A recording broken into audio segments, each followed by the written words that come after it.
आज का हमारा जो ये टॉपिक है, आज की जो वर्कशीट है वो गति से रिलेटेड है। गति और समय, उन दोनों का जो ग्राफ दिया हुआ है, गति और समय से हम त्वरण या दूरी या विस्थापन कैसे ज्ञात कर सकते हैं, आज हम इस वर्कशीट के थ्रू हम जानेंगे। आज की जो वर्कशीट आई है हमारी, उसमें जैसे हमने दूरी और समय का ग्राफ बनाया था और वस्तु की हम चाल का परिकलन कर रहे थे, वस्तु की चाल का हम पता लगा रहे थे ग्राफ से, तो उसी प्रकार हम आज वेग समय ग्राफ से हम दूरी या विस्थापन का पता लगाएंगे। जो ये वेग और समय का जो ग्राफ है, ये किसी वस्तु का त्वरण ज्ञात करता है। जैसे मैं आपको बताती हूँ, अभी तक जो हमने ग्राफ में देखा है, ये देखो, ये एक ग्राफ है। यहाँ पर किसी का वेग यानी कि वेलोसिटी है और यहाँ पर समय है, जिसको हमने किससे डिनोट किया हुआ है, टाइम से। ये हमारा वाई एक्सिस होता है और ये हमारा एक्स एक्सिस होता है। अब हमारे पास में एक फॉर्मूला है। जो फॉर्मूला होता है हमारा, वो ये होता है, गति या वेग बराबर में विस्थापन बटे में समय। अब इसमें हमें गति और समय दिया हुआ है, उससे हमें विस्थापन या दूरी निकालनी है। अब देखो, हमें विस्थापन निकालने के लिए हम क्या लिख सकते हैं, विस्थापन या दूरी बराबर में गति गुणा समय। ये हमारा सूत्र बनता है, जिससे हम क्या निकाल सकते हैं, विस्थापन निकाल सकते हैं। अब हम इसे सूत्र से ना निकालकर हम ग्राफ से निकालेंगे कि ग्राफ से विस्थापन किस तरह से निकाला जा सकता है। अब देखो, अगर यहाँ पर कोई भी एक वैल्यू है, यहाँ पर जो ग्राफ का ओरिजिन होता है वो 0 होता है, और मैंने इसको 10 ले लिया, 20, 30, 40, 50, 60। यहाँ पे समय 1, 2, 3, 4, 5, 6, 7, 8 ये ले लिया। समय जो है हमारा सेकंड में है, और वेग हमारा जो होता है वो होता है मीटर प्रति सेकंड। अब यहाँ पर जो ग्राफ में है, ये दिया हुआ है हमारे पास में, एक ऐसी सीधी लाइन दी हुई है। अब यहाँ पर देखो, जो समय है अगर हम उसका ले लेते हैं 2, और यहाँ पर हम समय ले लेते हैं 4। मैं यहाँ से एक लंबवत उसका बना दूंगी। ये पॉइंट हमने ए ले लिया और ये ले लिया हमने बी। एक ए है बिंदु और एक बी, और नीचे हमने जो समय है उसमें 2 और 4 पर बिंदु लगा लिए। अब देखो, जो हमारी ये नीचे वाली जो लाइन है, एक्स एक्सिस जो है वो हमारी किसको दर्शाती है, हमारे समय को, और वाई एक्सिस हमारी जो होती है, वाई अक्ष जो होता है वो हमारा किसको दर्शा रहा है, किसी वेग को दर्शा रहा है। अब इसमें हम देखते हैं किस तरह से हम इसमें इसकी विस्थापन को ज्ञात कर सकते हैं। अब देखो, जो ए बिंदु पर भी जो वेग है वो कितना है, 40 है। बी पर भी कितना है, 40 है। समय 1 था तब भी 40, 2 पर भी, 2 सेकंड पर भी, 3 पर भी, 4 पर भी, 5 पर भी। मतलब जो हमारा जो वेग है वो क्या है, समान चल रहा है, उसकी चाल में कोई भी अंतर नहीं आ रहा है। तो वेग की वैल्यू हमेशा हमारी कितनी है, 40 है। और समय हमारा जो है बदल रहा है, पहले 1 सेकंड था, 2 second, 3 second, 4 second, 5 second, 6 second. 1 second पर भी जो है, 1 सेकंड थी तब भी हमारे पास में 40 था, 40 मीटर प्रति सेकंड। और हमारे पास में 4 सेकंड पर भी कितना है, 40 मीटर प्रति सेकंड। अब देखो, यहाँ पर हम क्या निकालेंगे, इसमें विस्थापन निकालेंगे। तो विस्थापन निकालने के लिए हमारे पास में ये वाला सूत्र है, विस्थापन बराबर में गति गुणा समय। अब हमारे पास 2 गति है, एक बिंदु ए पर भी और बिंदु बी पर भी। तो हमारी प्रारंभिक कितनी है, 40, और अंतिम भी कितनी है, 40। प्रारंभिक हम ये पहले पढ़ चुके हैं, प्रारंभिक माइनस में अंतिम, जिसको मैं ये डायरेक्ट ये भी लिख सकती हूँ, बी माइनस ए गुना समय। समय हमारा, समय का जो बिंदु है, मैं इसको सी ले लेती हूँ, इसको डी ले लेती हूँ।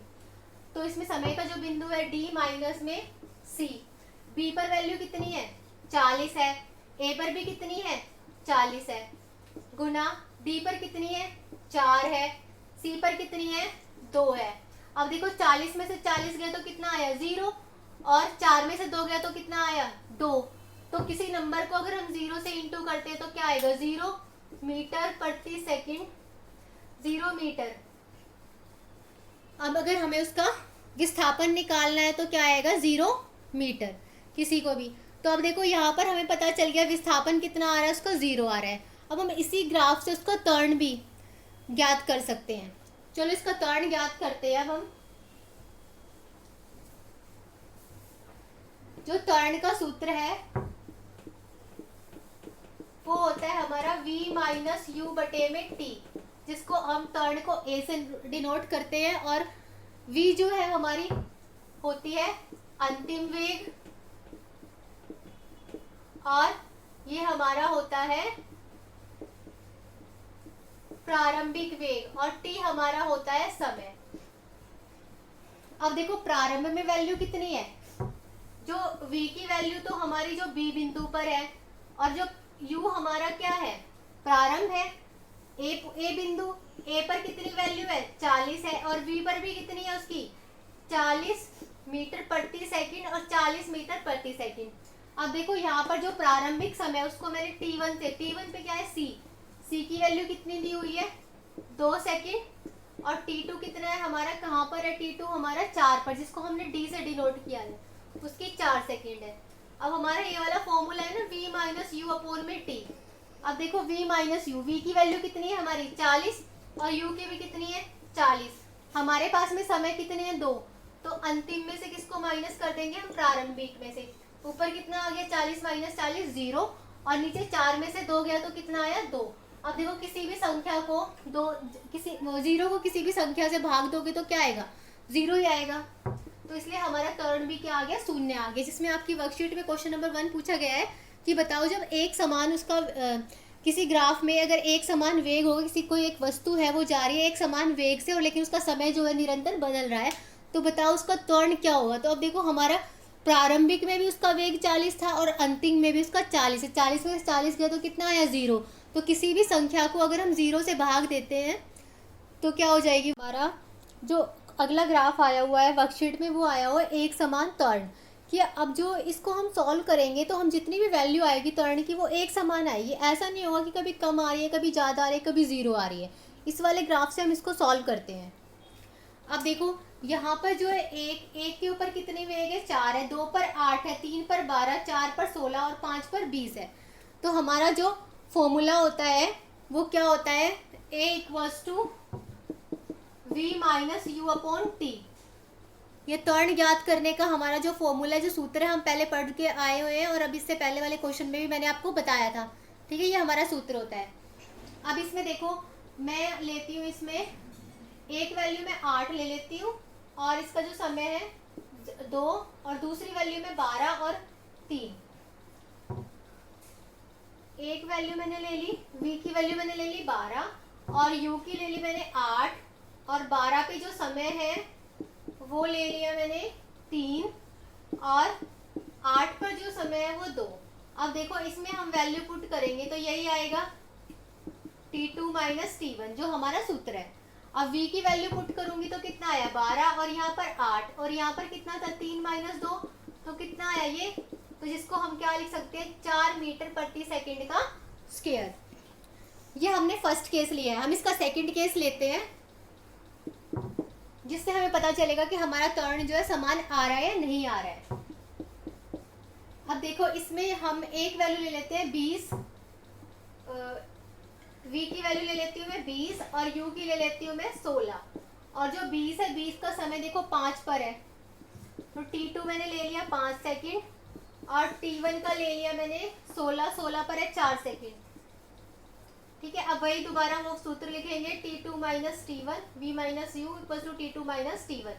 v की वैल्यू मैंने पुट करी 20 और u की करी 16, और इसमें 5 माइनस 4, तो 20 में से 16 गए तो कितने आए 4 बटे 1, तो वही क्या आ गया 4 मीटर प्रति सेकंड स्क्वायर। अब देखो आप दो केस हमने किए हैं, दोनों केस में क्या आया, उसका त्वरण समान आया। तो ये हमारा ग्राफ किसका हो गया, एक समान त्वरण का। अब हम अपना नेक्स्ट वाला ग्राफ करते हैं।